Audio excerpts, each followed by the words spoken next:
Si vous êtes convaincu, ce message n'est pas pour vous. On s'adresse à ceux qui peuvent encore réfléchir. Merci. Mes précieux frères et sœurs, tout d'abord merci pour l'attention que vous accordez à mes publications.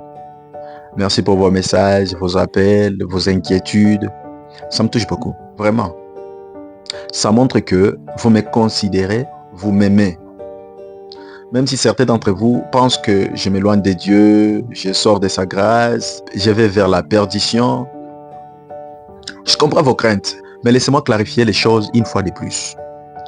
Je suis croyant en Dieu. Oui, je crois fermement en lui. Je vois ses œuvres partout, dans la nature, dans ma propre vie, dans chacun d'entre vous. C'est une conviction solide et inébranlable dans ma conscience. Même si j'ai peur des convictions. Dieu est le tout en tout. Et c'est là le cœur du problème justement. Un Dieu si grand, si parfait. Moi, je n'arrive pas à l'enfermer dans un livre, dans une seule religion, dans une révélation, dans une seule doctrine humaine. Je n'y arrive pas. Certains disent que je suis contradictoire, incohérent ou soit hypocrite parce que je critique les dogmes, les credos, les religions, mais je continue d'aller et servir à l'église. Quand même. Écoutez, aller à l'église ne veut pas dire adhérer aveuglément à tout ce qu'on dit là-bas, comme si j'étais un robot télécommandé. Pour moi, aller à l'église, c'est reconnaître que chaque communauté, chaque tradition, chaque livre contient une portion de vérité, une portion de lumière. Un bon conseil qui peut aider dans cette vie ou dans une autre. J'y vais, je puise ce qui est bon, je laisse ce qui ne s'accorde pas avec ma conscience. L'apôtre Paul l'a dit dans 1 Thessaloniciens chapitre 5 verset 21. Examinez toutes choses, retenez ce qui est bon. Et encore, dans 1 Corinthiens chapitre 6 verset 12. Tout m'est permis, mais tout n'est pas utile. Si vous me rejetez, vous m'excluez, vous me haïssez, parce que je réfléchis différemment, alors c'est vous qui êtes incohérent. Dieu est le Dieu de la diversité. Regardez la création. Des millions d'espèces sur la terre. Des cultures, des langues. Même nos visages, nos tailles, nos couleurs ne se ressemblent pas. Et même l'homme, le Créateur, ne l'a pas limité à un seul talent. Chaque être humain porte en lui une multitude de possibilités, une multitude de capacités. Mais la société nous enferme souvent dans un seul rôle. Soit ingénieur seulement, commerçant, mécanicien, enseignant, prédicateur, infirmier, entrepreneur, point. Ces étiquettes finissent par nous réduire à une petite parcelle de ce que nous sommes réellement. Or, ton potentiel ne se limite pas à la fonction que la société t'impose ou t'a imposé. Moi, j'essaie de comprendre ça. Voilà pourquoi je m'en sors pas mal dans tous les domaines que tu peux me proposer. Je dis bien dans tous les domaines, appelez-moi. Si Dieu voulait que nous croyions tous pareil, que nous parlions la même langue, que nous soyons uniformes sur tous les points, il n'aurait laissé qu'un seul homme sur la terre. Ça ne serait pas la peine qu'on se multiplie. Mais au lieu de ça, il a semé la diversité partout, comme un miroir de sa richesse infinie. Ma foi ne se limite pas à un système. Elle s'ouvre à la grandeur de Dieu, à travers la diversité des hommes et des croyances.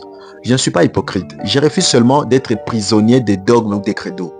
Quand vous dites que Dieu est tellement grand et infini, mais vous l'enfermez dans vos révélations, dans vos livres, dans vos prophètes seulement, entre moi et vous, qui est incohérent? Je vais à l'église parce que je refuse de rejeter ou haïr mes frères et sœurs seulement parce qu'ils pensent différemment. Je peux aller à l'église, prier, chanter avec vous et garder ma liberté de conscience. Je comprends que beaucoup n'ont plus la capacité de remettre en question ce qu'on leur dit au nom de Dieu.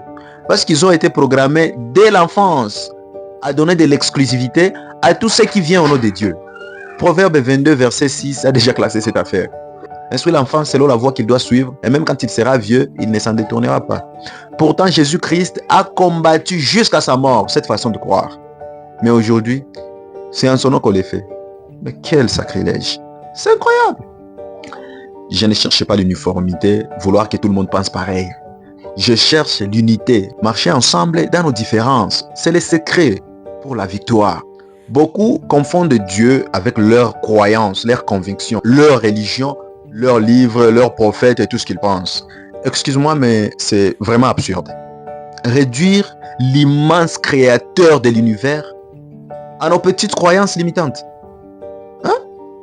C'est comme vouloir mettre un gros avion cargo dans un petit jouet pour bébé.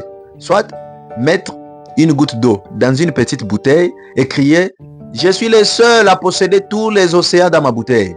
C'est pas possible. Je ne suis pas en guerre contre Dieu. Je suis en guerre contre les illusions bâties à son nom.